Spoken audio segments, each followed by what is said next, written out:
नमस्कार, टीवीजे मीडिया में आपका स्वागत है। मैं हूं आपके साथ जूही शगुफ्ता। आज की बड़ी अहम खबर के साथ, देश की संसद में जब भी कोई बिल सरकार के द्वारा पेश किया जाता है तो दोनों सदनों में सत्ता पक्ष और विपक्ष के सांसदों में जबरदस्त सिरफुटव्वल होते हुए हम सबने देखा है।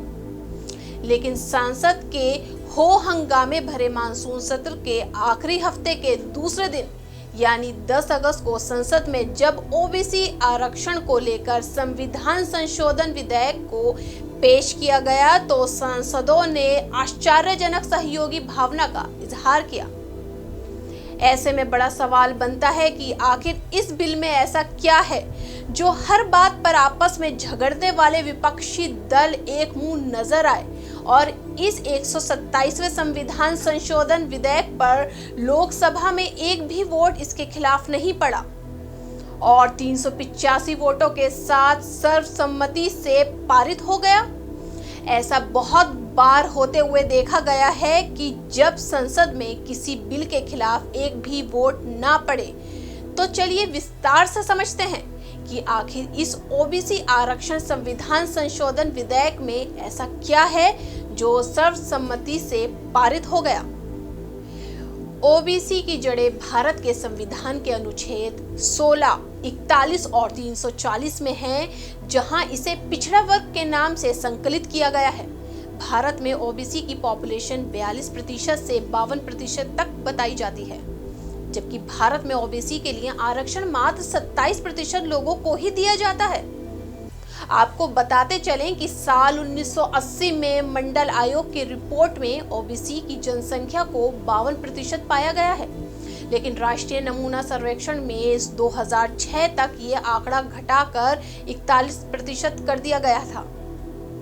आपको ये भी बता दें कि ओबीसी एक बहुत ही बड़ा वर्ग है। इसमें कई प्रकार की अलग अलग जातियां आती हैं और सभी राज्यों में वहां के नियम के अनुसार अलग अलग जातियों को इस वर्ग से जोड़ा गया है। इसके कारण इस वर्ग में सैकड़ों जातियां आती हैं। इस वर्ग में आने वाली सभी जातियों को साधने के लिए ही सारी पार्टियों को संसद में इस बिल का समर्थन करना पड़ा, क्योंकि कोई भी राजनीतिक दल देश की आबादी में 50% से ज्यादा ही हिस्सेदार वाले ओबीसी की जातियों को नाखुश करने का जोखिम नहीं उठा सकता।